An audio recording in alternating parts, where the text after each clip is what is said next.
Good afternoon, everyone. Thank you all for taking the time out to join us on today's webinar on the Enam India Vision portfolio. Uh, uh, Very happy and excited today as we are conducting this webinar, which is the Q4 update, in fact, on the portfolio that has, was launched by the Enam Asset Management company a year ago. And before we begin the webinar, to walk you through, the update on the portfolio specific, very happy to state that we have crossed 700 crores of AUM in the Enam India Vision, PMS that we have, launched. In fact, almost, 12 years after the first distribution product offering launch that we had at our AMC. Very, very, thankful and grateful to each and every family and the partners that have supported us, be a part of this journey. It's a long-term journey for us, as always has been at Enam. Also very happy and excited and proud to say that as a group, we will be completing 40 years very shortly on the 4th of July. And as an AMC, in the next, 5 odd months, on the 3rd of October, we will be completing 27 years. Very humbled and very, very, with all the gratitude, express, once again, our thanks and wishes and support that you all have extended to us, even on this new offering, as we say that in the initial early days from your end. And before I hand it over to my able colleague and the portfolio manager for the Enam India Vision Fund, Mr. Raghavendra Reddy, a quick synopsis we thought that we have put across on the slide for you all to have a look at it. This is basis the feedback that we always get from yourselves and the families and partners around, just as a précis in terms of at Enam, what is it and how is it and why is it that we've been considered as a core equity PMS? Just to give you a perspective that we are not only one of the oldest, but also one of the largest AMC in terms of the AUM that we manage today, with almost $4+ billion of assets that we have. And ironically, despite of being a domestically born asset manager, we have still a good amount, a portion of the assets coming from a large set of institutional as well as global investors at the current juncture in the size of the assets that we are today managing at our end. And on the domestic side, which is over now, actually, as I speak with you, it's touched 13,000 crores. We just about, in fact, over the last financial year, for the first time ever in the history of our AMC, we've crossed 1,000 clients across out here. And what is very important and very relevant in today's times is that the depth of our our DNA, which is the research strength that we have, as you would see that we have one of the largest investment team out there, which comprises of 16 members with a very good and a very wide experience in terms of the sectors and stocks that we tend to cover at our level as a manager. And while we've done this, we've kept our approach very simple, very classical in terms of being very flexi cap oriented in terms of our strategy.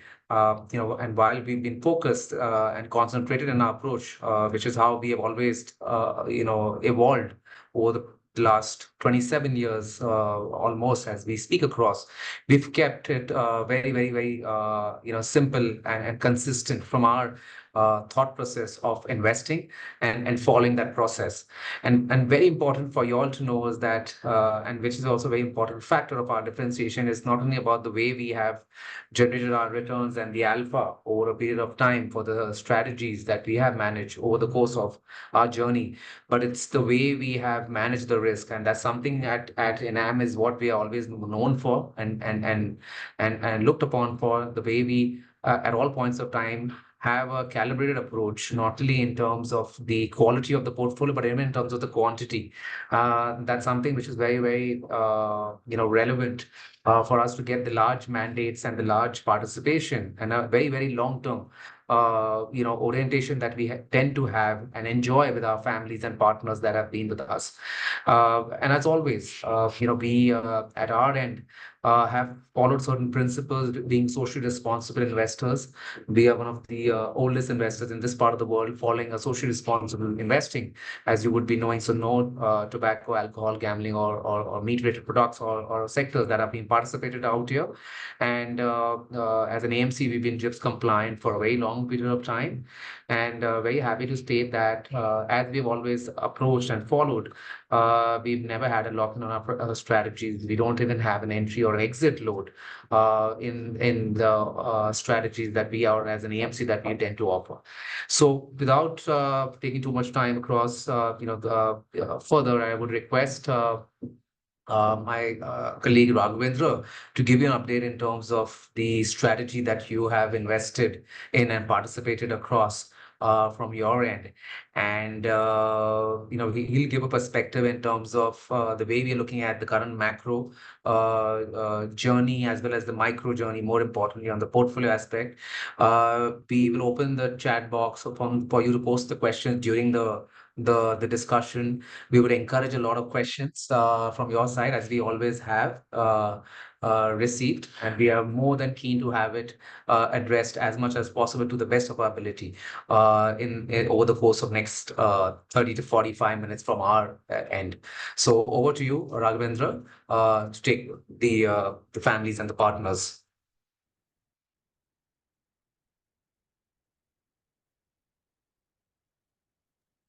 Thanks, Mohinder.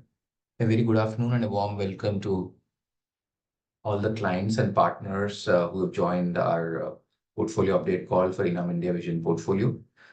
In this call, we will cover macro, micro, and portfolio performance and the earnings performance of our portfolio companies, and also look at how the portfolio has delivered returns in terms of the portfolio performance, and highlight certain risks which we see in the environment. And then we will open it up for question and answers. To start with, if you look at the macro stability, the premise of this product is India will continue to gain its position in the league table of global economies. And between 2010 to 2023, we have managed to climb at least 4 to 5 ranks in the GDP size of our economy. And that's a journey which we believe will continue for the next 6-7 years till we become the third largest economy in the world in terms of GDP. And if you also look at fiscal deficit, post-COVID, there was a spike to 9%. In the interim budget, which was presented by the Indian Finance Minister, the expected fiscal deficit is 5.1%. If you also look at our capability to manage deficits, both on fiscal and current account deficit, even the current account deficit number has come in much better than expected at about 1% current account deficit. So we are capable of managing fiscal and current account deficits without significantly hampering growth and stability. If you look at our external debt, we are not vulnerable. If you look at our forex reserves today at about $644 billion as on May 10th, we are able to not only fund our imports, but also take care of any macro shocks in the environment from a global perspective with this kind of forex reserve. And you can see that from about say $400 billion pre-COVID, we are almost $644 billion even after the entire withdrawal of the stimulus by the global central banks. Our credit and deposit growth continue to clock healthy numbers. If you look at the health of the banking system measured by the amount of bounce rates, in value terms, we are clocking at about 19.9%. There was a spike during COVID in bounce rates because of lockdown and because of suspension of economic activity. But now that number is pretty much in control. If you look at CPI inflation, consumer price index-based inflation, when we started Enam India Vision portfolio, this number was around 6.5%. So that slowly trended down to about 4.7, 4.8% now. In spite of softening inflation and easing inflation, RBA continues to be in a pause mode and maintaining a stance of withdrawal of accommodation. They are also waiting for signals from global central banks in terms of the rate action to take any action on our domestic interest rates or policy interest rates. If you look at forex reserves, again, $640 billion. And the biggest contributor for us to be able to manage our current account deficit in a very, very healthy manner is the very, very soft crude oil prices, which have remained between 80 to 90 dollars per barrel over the last 6 to 12 months. And we expect that if export performance improves in FY25, there could be further room for us to improve on the current account deficit. In the current fiscal, exports have been slightly lower than what government was expecting because of the challenges in the external economy. Most of the developed economies are going through their own challenges in terms of macroeconomic growth. Given that backdrop, our export growth has suffered in this financial year. GST collections continue to remain very, very strong.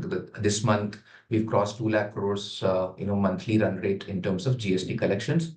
And central government capex continues to remain very, very healthy. And the budgeted number for this year is upwards of 11 lakh crores in the interim budget, which was presented by the finance minister. PMI for both services and manufacturing remains above the levels which indicate vibrant economic activity across sectors. And RBI's projection for FY25 real GDP growth is at around 7%. So we expect manufacturing and services to drive GDP growth in the coming financial year. If you look at capital flows, both FI and MF flows have been reasonably healthy. The notable point to kind of observe here is now the monthly run rate of DI inflows is clocking roughly $6 to $7 billion, which is a very, very healthy improvement compared to where we were 5 years ago. The SIP inflows are now, clocking close to $2.1, $2.2 billion per month. And FI debt inflows are also likely to increase significantly as India's sovereign rating comes under review, hopefully with a positive upward revision in the next 2, 3 years. And our bonds, our government securities are also likely to be included in various global bond fund indices. So that should help us see FI debt inflows also improve significantly. And we have here one slide on monsoons because we are just ahead in a few days away from the onset of monsoons. Last year, monsoons were below normal, which had its own challenges on rural inflation, rural livelihood, rural incomes. And we, if there is a disappointment on monsoons in this year, I think we will see again some challenges in terms of sectors which are dependent on rural economy for growth and top line and profitability. But the IMD prediction is that this year monsoons are likely to be above normal, and we're also hearing data inflow that the monsoon has arrived in certain parts of the country. Toll collections continue to remain healthy. And if you look at commercial vehicle sales, which is a barometer of economic activity and indicator of demand from logistics, freight, and construction sectors, the commercial vehicle sales very, very healthy. Power consumption, which is probably the brightest spot in our economy today. Every fortnight, the data we hear is that power consumption is hitting new levels every fortnight. Because of very, very painful and extreme weather conditions across the country in terms of the intensity of summer. B, also the efforts taken by the current administration over the last 4 to 5 years to improve electrification across the country and increase in usage of electricity in place of fossil fuels. That is also driving power consumption. And also, if you look at from a consumer perspective, the penetration of various appliances, increasing the intensity of power utilization across households, corporates, is also driving power consumption. As we speak, India hit a new high of 250 gigawatts of power consumption in this fortnight. If you look at this, what we are saying is that we have 5 variables which both government, RBI, and the entire economy has to look forward to. GDP growth is expected to be 7% in the next fiscal, which is an upward from where we are in the last 2, 3 years. Currency, again, post-election results, we could see, some movement in currency depending on the outcome of the elections and also the capital inflows post-election. We expect rupee to be in between 81 to 84 per dollar uh, as we go through this calendar year. Interest rate are likely to be flat and track global benchmarks. Fiscal deficit likely to be 5.1% in the current financial year. Inflation projections by RBI are between 3.8 to 4.9% by the end of this calendar year. So I think most macro variables are clocking reasonably comfortable numbers. The next financial year, ending March 25, looks very, very promising from where we stand. If the interest rates are cut by 25 to 50 basis points before the end of this calendar year, I think that should be positive for banks and industries like residential housing and capex, because banking credit and the cost of credit has an important role to play in driving capital formation in this country. If you look at where valuations are, we are, especially mid and small caps are tracking slightly higher than historical averages. The large cap indices are actually trading at much more sensible valuations right now, whereas mid and small cap number and broad market indices are trading slightly above historical average valuations. This is also in line with higher growth from select pockets in mid cap and small cap companies, whereas frontline companies growth in the last 2 years has been slightly below that of mid and small cap companies. If you look at where we are in terms of market cap to GDP, we have seen a steady increase over the last 3-4 years. This is also indicative of the fact that a large portion of our economy, which was historically operating in the informal, cash-based, and the parallel economy format, has slowly become part of the formal economy, has slowly become part of the financial system, where every commercial transaction, every commercial activity, and every part of the economic activity is getting captured in the banking system. So that's the reason why your market cap to GDP number is gradually increasing.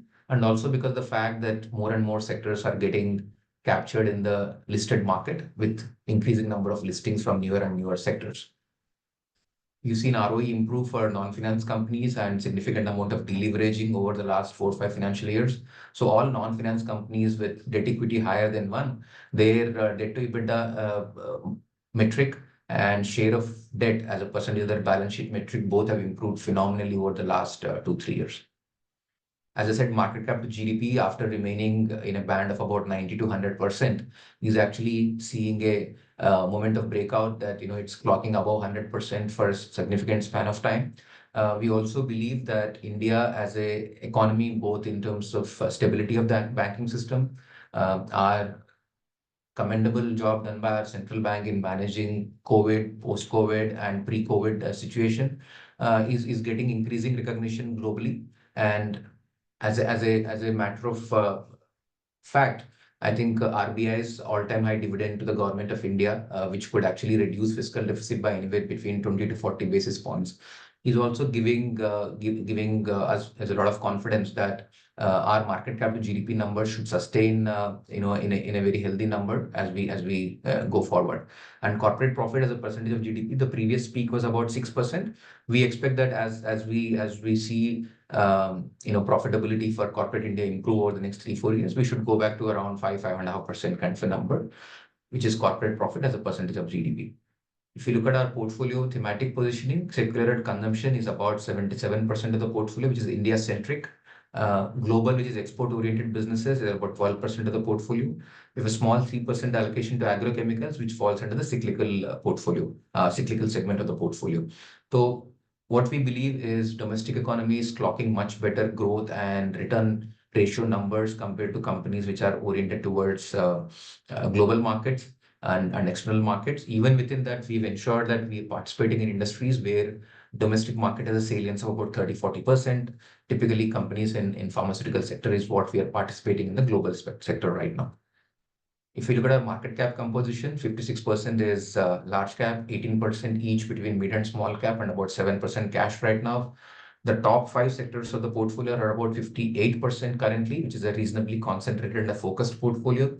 And the top 10 stocks in the portfolio to about 60% of the portfolio. So we have a 20 stock portfolio with about 12 sectors represented in the portfolio and contributing to an allocation to almost between banks, pharmaceuticals, consumer durables, FMCG, and hospitals, are the top five sectors in our portfolio. And we believe that the growth prospects for these sectors are reasonably healthy for the next 3-4 years. What are the themes we are positive on? Consumption, consolidation of various sectors, structural and sustained growth in retail credit, manufacturing exports across automobiles, pharmaceuticals, and various other niche manufacturing sectors, and the government's intention and the spending on infrastructure creation. These are the themes we are positive on. Key portfolio constituents, which some of you would have already seen in your portfolio statements. The financial performance of the portfolio.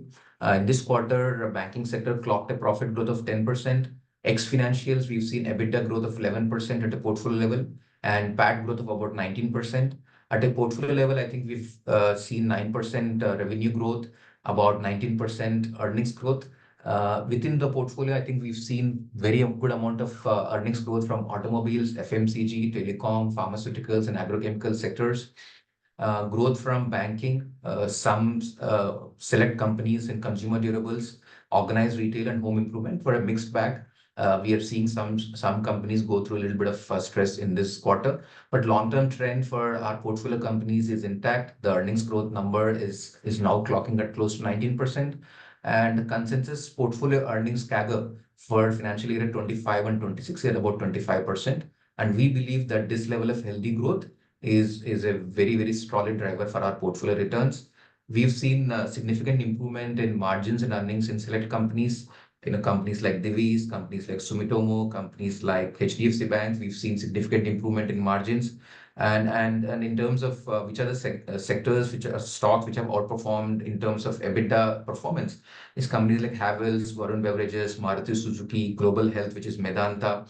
These are the companies which have delivered significant outperformance or recovery in EBITDA margins. If you look at our performance track record, we've clocking about 28% since inception versus 28.5% for the index. And if you look at financial year ending, last financial year, we have 32%. We are relatively oriented toward delivering absolute returns over long periods of time in line with earnings growth of the portfolio. Last year, towards the fag end of the financial year, market did deliver, the index did deliver a phenomenal 13% return in a matter of 4 months. In that time period, we saw some level of underperformance. We expect to cover up this underperformance over the next 2-3 years.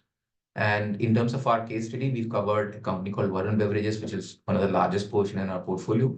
This is a company which has used increasing distribution footprint, increasing geographical footprint, new product launches, innovations in go-to-market and product packaging to drive earnings growth, revenue growth, top-line growth, and market share improvement. The journey of transformation between calendar year 2017 to 2023, revenue growing almost 4x, profits growing almost 10x, and a market cap which has gone from 12,000 crores to almost 1.6 lakh crores, with significant enhancement in price earnings multiples. This is one of our large positions across all the portfolios, and we believe that these are the kind of companies which can drive growth and transformation over long periods of time. And our view is that if you stay invested in good quality companies with capable managements and healthy balance sheets, and you can ride the journey of doubling of profits every 3 to 5 years, that will drive portfolio returns more than what we do in the short term or how the companies deliver in a particular quarter. Long-term trends are intact. As I said, growth and margin and profitability trends are intact for our portfolio companies. As a matter of practice, we keep re-examining and realigning our portfolio on an ongoing basis. If there is a requirement for us to take any portfolio level action in terms of a specific company or sector, we are more than keen to do that on a continuous basis based on our monitoring and our analysis. And some of the key risks are weakness in external economy. Global economy continues to be going through a phase of lower growth. Global interest rates, which continue to be high. Commodity prices, especially non-ferrous metals, have seen a spike, so that could impact margins for some of our portfolio companies. We are just a few days away from general election results. Monsoons, if there is any disappointment in the monsoons in terms of the amount of rainfall or the spatial distribution of rainfall or the geographical distribution of rainfall, we could see some risk from that. Geopolitical risk, as we see various developments globally, I think that's a risk what we see, and other risks are essentially recurrence of events like COVID and increase in state government deficits. And I'll probably take a pause here. We can probably take Q&A from here now. Thank you.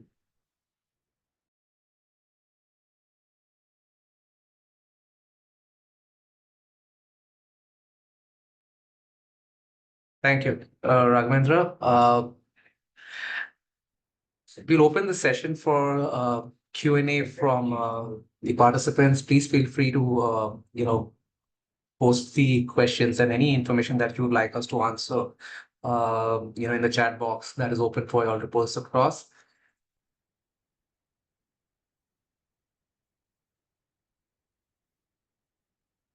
We have the first question out here, Raghavendra.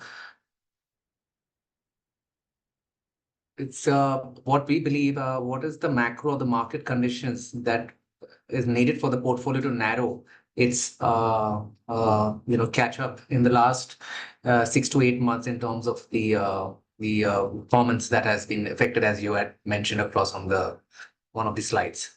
Sure. Very good question. I would say if you look at the market return for last financial year, the return from BSE 500 index, which is our benchmark for our portfolio, is 40%. The long-term return from BSE 500, if you take time periods of 5, 10, 15 years, is in the vicinity of 14%. So in last 1 year, the index has generated return, which typically you would see the index generate in a matter of 2 to 3 years. So there would be time periods when our portfolio will probably be a little ahead of the index going forward. It's primarily driven by earnings growth, which should be ahead of the earnings growth of the index, and also the active share which we have in our portfolio in terms of overweight, underweight kind of stance which we take in terms of the sectoral and stock specific allocations which we have in our portfolio. And we also believe that as long as your earnings growth is ahead of the index earnings growth and the long-term index returns of 14-15%, our historic track record of 5, 10, 15, 20 years is in our performance at least between 2 to 3 percentage points, and we should come back to that number over long term. Plus, I think we would also want to request our clients and partners that while we have a benchmark because of the way the portfolio is oriented in terms of a flexi-cap benchmark, our orientation is also that over 10, 15 years, people come to us to see healthy absolute returns. In our idea portfolio, we've delivered absolute positive return 10 out of 13 years.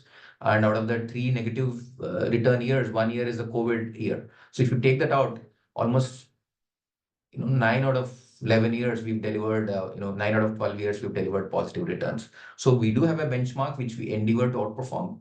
But the emphasis also that in long term, 5, 10, 15 years, we want you to see your money double every 4, 5 years. Or faster, depending on what kind of earnings growth comes from the portfolio.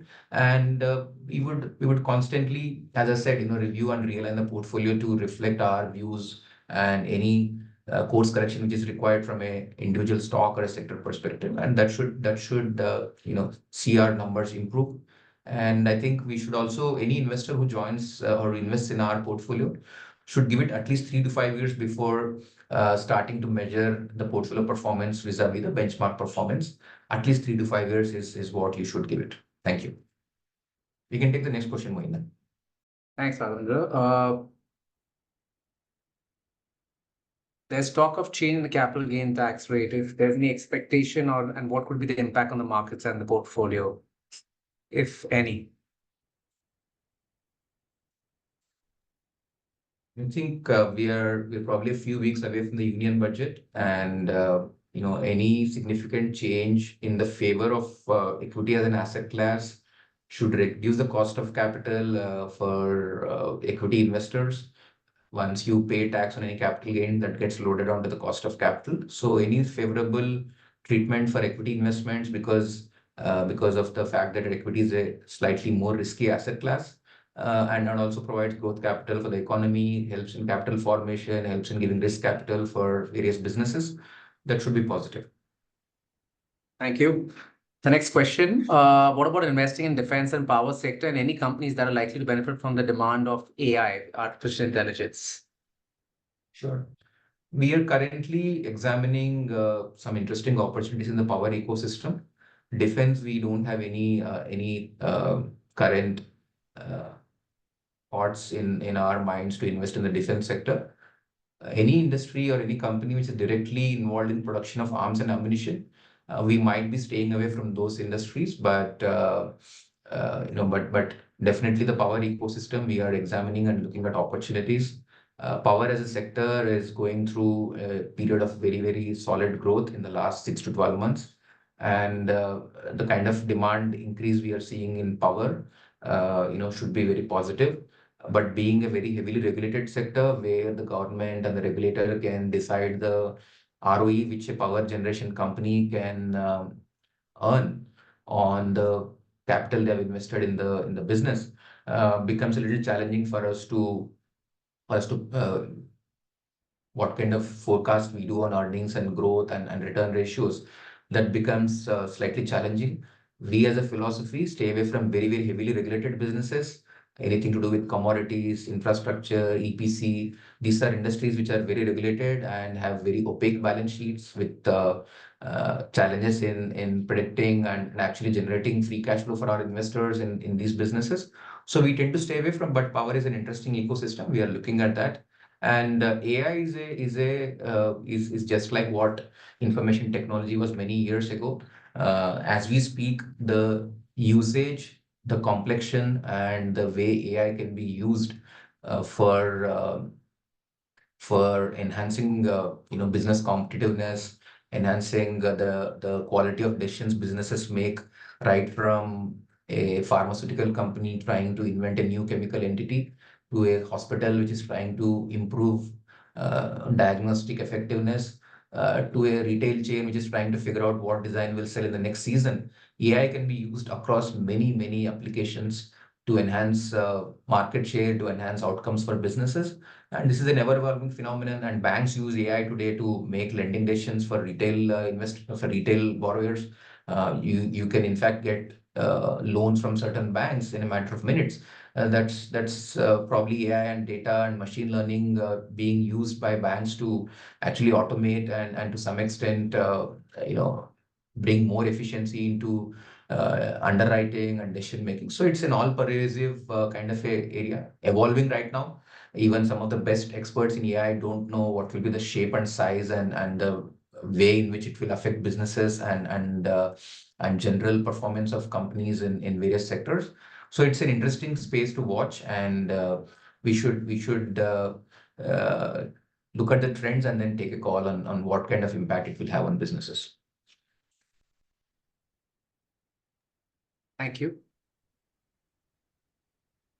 Will the next few years still be amenable to a consumption heavy and high P portfolio like ours? Sure. We believe that as India per capita GDP moves from current $2,500, $2,700 over the long term to say four, $5,000 per capita. This is a journey of 10, 15 years.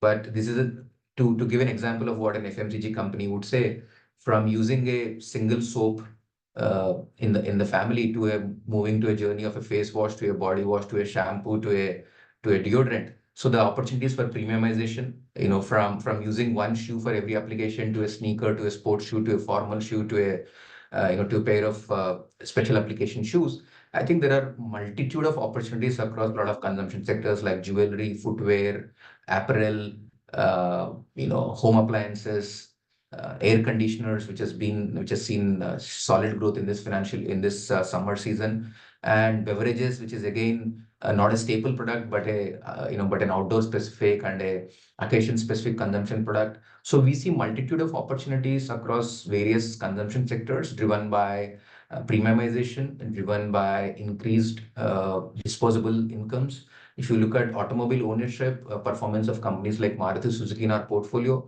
I think it's quite encouraging. And what we also need to see is that, the PE multiple which we see optically based on, say, past earnings or future earnings for the next 2 years. In some businesses, I think it's also a function of three factors: sustainability of growth, sustainability of earnings, and sustainability of the business, the durability of the return ratios, the longevity of the business in terms of how long can you can you see this business sustaining the growth and sustaining its premiumized portfolio for a long span of time? So it's a function of all these three things. Purely looking at one P multiple or one EV to EBITDA multiple doesn't capture the entire merit and strength of a particular consumer franchise, strength of its brand, entry barriers, the companies or the businesses' capability to premiumize, to acquire market share from smaller competitors, to benefit from trends like formalization. What we've seen in the last few years in sectors like jewelry, footwear is that a large unorganized is moving into organized. So PE multiple is a function of all of that rather than just a standalone multiple. And businesses which can generate very, very high ROE with even 15-16% growth, complete conversion of EBITDA to free cash flow with just nominal capital being used to generate incremental growth.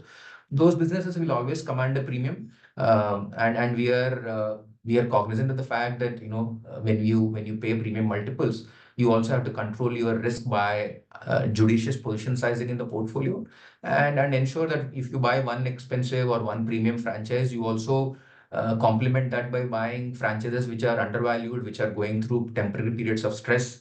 A classic example in our consumer portfolios, you have, on one end, you have a company like TTK Prestige, which is quoting at, valuations which are below its historical average valuations, and another company like, say, Havells, or say something like a Titan, which is trading at a slightly premium valuation. So you try to combine that rather than just look at a PE multiple. Next question, please, Mohit. Thank you. Can you share your views, comments on the run-up valuations of the capital goods company, especially? Sure, sure. I think one of the slides which we showed in our presentation was about the capex increase over the last 5, 6, 7 years. We also had huge amount of underinvestment in various areas of traditional infrastructure like roads, ports, airports, railways, and logistics, and urban infrastructure.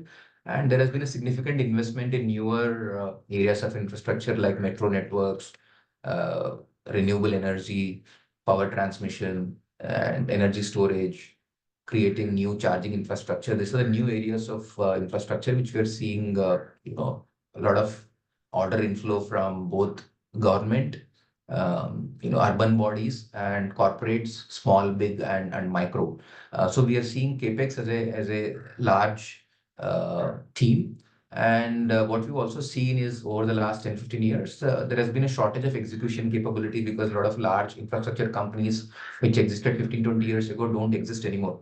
So today, if the government or the country has to execute mega projects, there are only 4 or 5 listed contractors who can execute such large mega projects, whether it is power, road, or large infrastructure projects. So to that extent, because of the increase in capex spending, we have seen certain re-rating, but there are definitely pockets where valuations have gone beyond zone of comfort. It's better to be cognizant of margin of safety, better to be cognizant of what kind of cash flows and earnings these companies can generate, and also the working capital challenges which I mentioned previously, that a contracting company gets an order today, it takes 18 to 24 months to execute that contract, and then after executing that contract, it takes 6 to 9 to 12 months to get the payments from, say, a government or a corporate. So it's a long execution cycle in very, very large infrastructure projects. And these are sectors sometimes you have to be very, very tactical and very agile and nimble in getting in and out. And we believe that given our intention to run low portfolio turnover kind of positions, we tend to be participating in companies which are proxy to capex rather than direct execution companies. Next question, Mohit, please. Thank you. We mentioned that the consensus estimates call for about 25% approximately CAGR over the next couple of years. Are there any stocks that we believe that contribute disproportionately to that number, or is it broadly spread out from the portfolio standpoint of view? So I think if you take very small time frames, you could see a divergence in growth. But if you take buckets of 2, 3 years, I think banking, consumer discretionary, automobiles, telecom, pharmaceuticals, agrochemicals, companies in home improvement, all of them should contribute equally. But as I said, every quarter you will see two or three companies deliver below expectation, and a few companies, as I mentioned this quarter, Divi's, Sumitomo, Havells, companies like Varun, Maruti, they all delivered EBITDA growth which is far higher than the average portfolio EBITDA growth. So that's how on a very short time frame individual companies or sectors could deliver.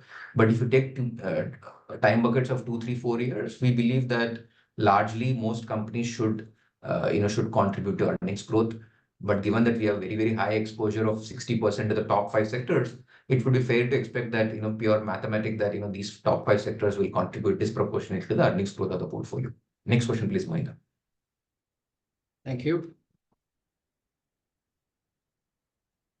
What's our take on the NDA seat count and the reforms continuity, more importantly?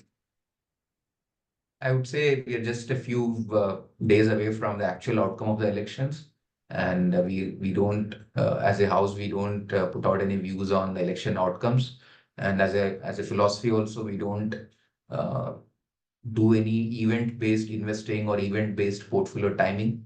We are long-term investors. Most of you would remember what happened to the markets in and around the elections last time, and I think if you take periods of 3, 5, and 10 years, election outcomes and other political events may not unduly impact long-term returns. Any transformational steps which governments take, like what we've seen between 16 to 24, 2016 to 24, demonetization, GST, RERA, insolvency code, the entire steps towards Jan Dhan, the financialization of savings. These are long-term, reforms which are irreversible in nature, and I think these transformations have helped us come out very, very strongly as an economy, and we don't think there is any likelihood of discontinuity in reforms.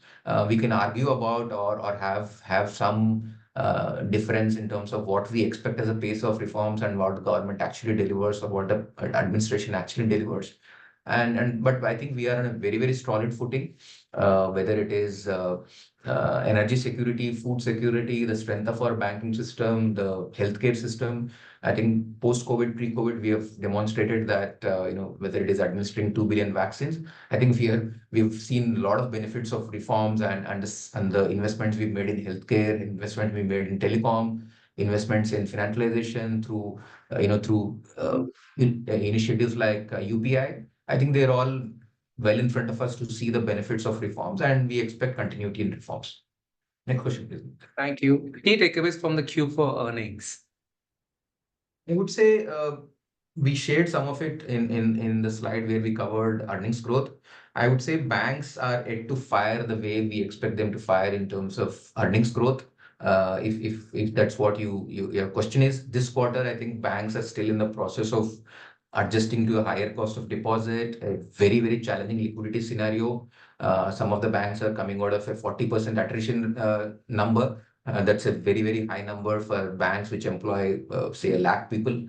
So there's challenges in some sectors, but broadly, I would say companies like Havells, Varun Beverages, Maruti, Global Health, Sumitomo, Divi's, to some extent, banks like HDFC Bank, driven by one-time profits, have delivered outperformance on EBITDA. In terms of profit after tax, ICICI Bank and Indus Bank have done slightly better in terms of earnings performance at a profit after tax level. But largely, as I said, at a portfolio level, we are clocking 19% growth now. And long term, if you are remaining between 18 to 21, 18 to 22% kind of an earnings growth, the long-term outcome on a 10-15-year basis or 5-10-15-year basis for portfolios is doubling of portfolio earnings growth or doubling of portfolio earnings every 3 to 5 years. And that's the prime driver for our portfolio returns. So those are our key takeaways. I think what has helped companies is essentially savings in raw material costs, the rural market picking up, some summer-linked products out of nowhere clocking, products like air conditioners, ceiling fans, beverages, some acute portfolio-based pharmaceutical products, better pricing, some higher growth in premium portfolio of certain companies, and rural growth coming back in certain areas. For example, Maruti has a large linkage to rural growth. Companies like Varun have significant rural presence. So I think these are a mix of factors which have helped, and more importantly, very, very benign industrial commodity prices, like steel, ferrous metals, non-ferrous metals. They've all contributed to margin improvement and earnings growth in this financial year, in this quarter. Sorry. Thank you. How would you position AI VP versus the peers? Yeah, in terms of the positioning of this strategy. So I would say, I think there are, we as a asset management firm, we only do one strategy, flexi cap, reasonably concentrated portfolio between 15 to 30 stocks is what EIVP is positioned as, and it's a model portfolio based product, a model portfolio based strategy rather. And I would say that the key elements of differentiation, if there is one string or one thread which connects all our portfolios, is the emphasis on structural growth, uh, not deviate from the philosophy of wanting to invest or the intention to invest in very, very well positioned structural growth businesses run by managements who have visibility, who have maturity, who have adaptability. These are very, very core ingredients of our investment philosophy, and we follow it to the T across all our products or our strategies. And I think, as I said, durability, longevity, and sustainability. Now, these are three things which I mentioned as a response to one of our previous, queries. That as long as these three factors are there, there could be a higher multiple for a business. But if your earnings growth is healthy, even if the multiple is high, you will probably earn a reasonably healthy XIRR from the portfolio in the long term. And I would say flexi cap, growth oriented, not take too much of undue risk in terms of high beta sectors, or very, very commoditized, or sectors where there is no right to win for a player. We don't participate in sectors where there are 30, 40 players of equal size. We look for industry structures where the top 5, 10 players have a significant revenue and a profit share, and reasonable amount of comfort with the governance of the company, visibility on succession planning. That's a factor on which we spend some amount of time when we analyze and understand companies, because I'm not buying a company for 2, 3 years. If I have a 5 to 10 year structural growth business, we also look at, is there a second layer of management? Is there a key man risk? Is there a good succession strategy in place in the company? And if we feel doubtful on that parameter for certain businesses, we would probably tend to pass some opportunities away, in spite of some opportunities looking very, very promising in the near term. Mohinder, if you want to add anything on differentiation, our emphasis is always on longevity, Yeah. durability of the franchise, and, Yeah. and sustainability of growth. Absolutely right. I can't agree more on this, and I think that's how we have evolved. As I began the webinar also in the opening slide, right? That's one of the reasons that we've been considered as a core equity PMS. So even though with all due respect, right? Vision starting at 50 lakhs, the average ticket size is much higher for us, even in the early parts of this journey for us. And we are actually, very happy to state that we actually are even after the initial threshold, we started receiving top-ups now. We do have, the being an open-ended structure, which also makes it very, very client centric. And I think very importantly, as a house, as an investment manager for almost now 27 years, we've kept our approach very simple and classical, and based on a fundamental, thought process that we have, that being essentially a stock picker, that's the DNA of us as a firm, that we can go across the market cap sector theme, just to reiterate, and construct a portfolio which we believe is a core equity holding, which is what we want to keep delivering consistently. And as Raghavendra a few times repeated that, and I want to reiterate that our idea is that we should be able to compound on a very healthy basis of the high teens, and that's how between the 4 to 5 years we should have a 1x on an absolute basis on the portfolios that we are constructing. And at the same time, very, being Enam at our end, the research that we have, and that's one of the reasons that the idea is that the stocks that are forming a part of our portfolio, and even before they form a part of our portfolio, I think the universe selection is something which is a very, very rigorous, it's a very, very disciplined process which has evolved. And that's something that has helped us come through a long way, from our perspective in the markets, is how I would look across out here to speak about this, offering. Another question, sorry, we have a couple of questions more as we come close to, the end session of the webinar. What is the overview, Raghavendra, on the mid and small cap part of the portfolio in terms of the growth in the coming quarters? Uh, and if I can combine that with one more, which adds up to the same segment, what's any valuation time series that we can share, which is on the current portfolio, like the Nifty or the Nifty mid cap charts that we've shared in the slide, that any above average, which is like, how are we looking at the valuation front, in terms of the broader markets, X large cap, questions which is being put across out here. Thank you. Sure. I would say, mid and small cap is only the definition of a company by market cap. Some of our mid and small cap companies in our portfolio also happen to be leaders in their industry. So by definition of market cap, they might be mid or small cap, but by definition of leadership, I think they would be leaders in their industry or among the top 5 players in the industry. So we don't look at mid and small cap companies as a separate category in terms of how we judge them or how we measure them. We believe that, in one of our case studies, we mentioned that Varun Beverages 6 years ago or 5 years ago was a small cap company, and today it is a fairly large market cap in terms of where it stands today. So that's a journey we want to traverse or navigate with any company. And I would say, as you've seen in the portfolio, we have about 36% weightage to mid and small cap.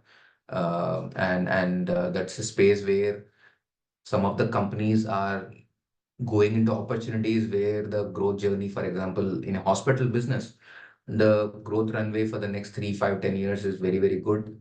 And a minimum structural earnings growth or structural opportunity growth of 15-20% is fairly viable in those industries because of improved penetration of healthcare, improved penetration of insurance, overall increase in income levels. I think we are seeing. So each and every business which we invest in the mid and small cap space has to have a structural premise of a medium to long term.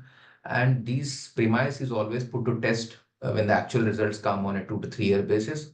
And if we believe that any of our investments in the mid and small cap space are not fitting this thesis, we will re-examine and take a corrective action. So that's our overall thought process. In many cases, we've explained with examples. Whether it is company in hospitals or agrochemicals or consumer appliances, these are all industries which have a very, very long growth journey, primarily driven by branding, distribution, pricing, new product launches, expansion of distribution. For a consumer discretionary business, the 4 key ingredients of growth, for a small cap or a mid cap in the discretionary space is essentially your network expansion, premiumization, price hikes, new product development, usage of digital channels to increase your franchise. So 12 to 15% growth is what we look at in a discretionary business or any consumer facing business or a structural growth business. So if you look at all these factors, I think we should be reasonably optimistic on the prospects of our mid and small cap companies. And the next question, if I understood it correct, we are looking at valuation time series for the portfolio. That's something which can be attempted, but I don't think we would want to showcase that because the weightages of portfolios keeps changing, the ingredients of portfolios keeps changing. So it would be very difficult to draw a time series with any degree of accuracy. And what we do on an ongoing basis is every quarter we share our update in terms of earnings growth of portfolio companies. And the entire portfolio can't be measured by one earnings multiple. For example, a bank, we primarily look at price to adjusted book. If it is a franchisee where EBITDA is the main number we are measuring, we look at EV to EBITDA as a multiple. There are businesses where we measure free cash flow multiples or operating cash flow to market cap kind of a multiple. So not every business can be measured by one or two ratios. So given the heterogeneous nature of the businesses which we own, we don't like to publish or generate any time series at a portfolio level. Thank you, Ravindra.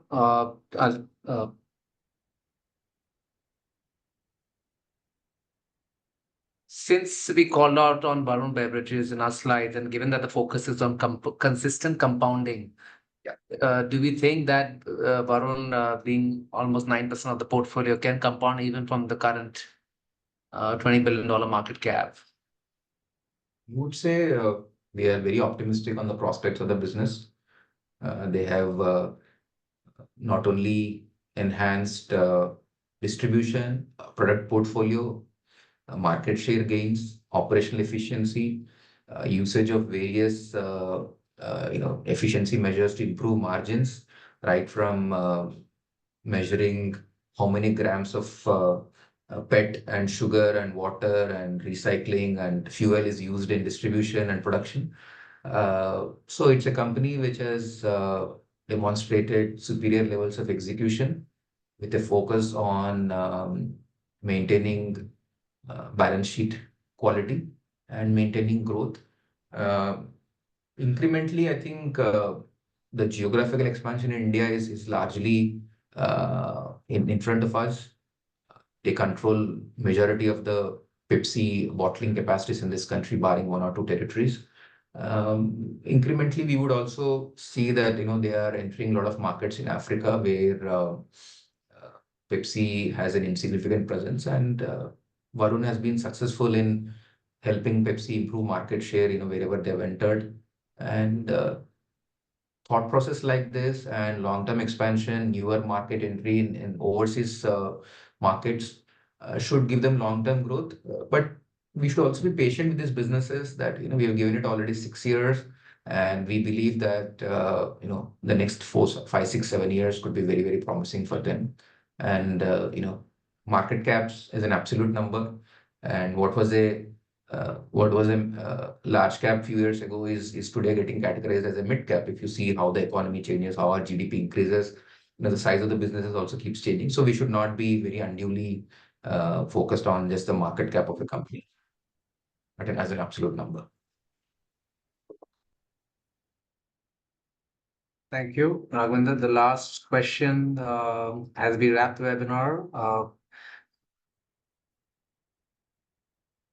So given the update that we got from your side, and do we expect a re-rating on the portfolio as it has lagged the benchmark in recent times? You know, Specifically on the earnings as they stand currently.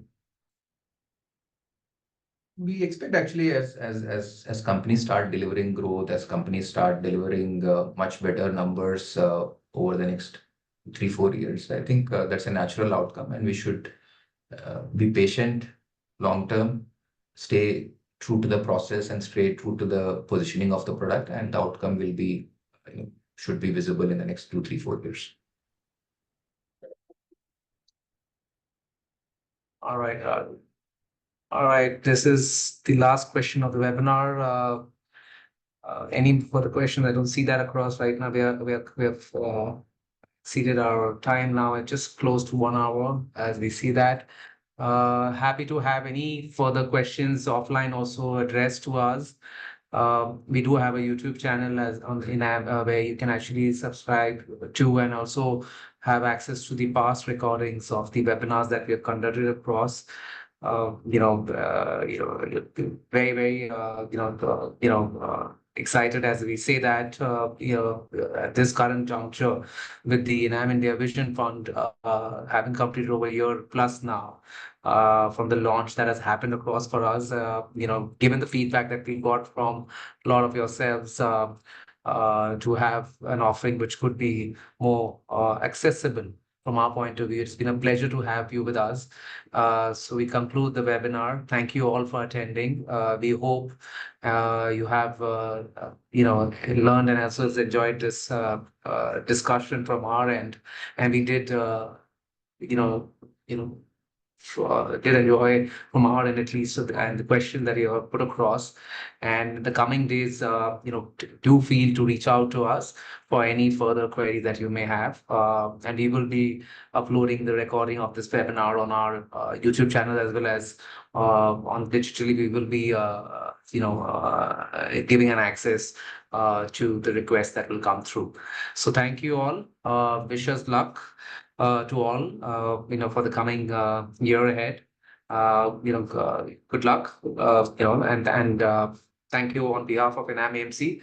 Have a good week end ahead, and it's a historic, week also ahead for all of us. We wish good, for all of us out there. Raghavendra? Yeah. Thank you everyone for your time, and thanks for joining us. We will see you again after the first quarter results of financial year 25, somewhere in August or fag end of July, probably in August. We will again reconnect and share with you what's our update on the coming quarter. Thank you. Thanks a lot. Thank you.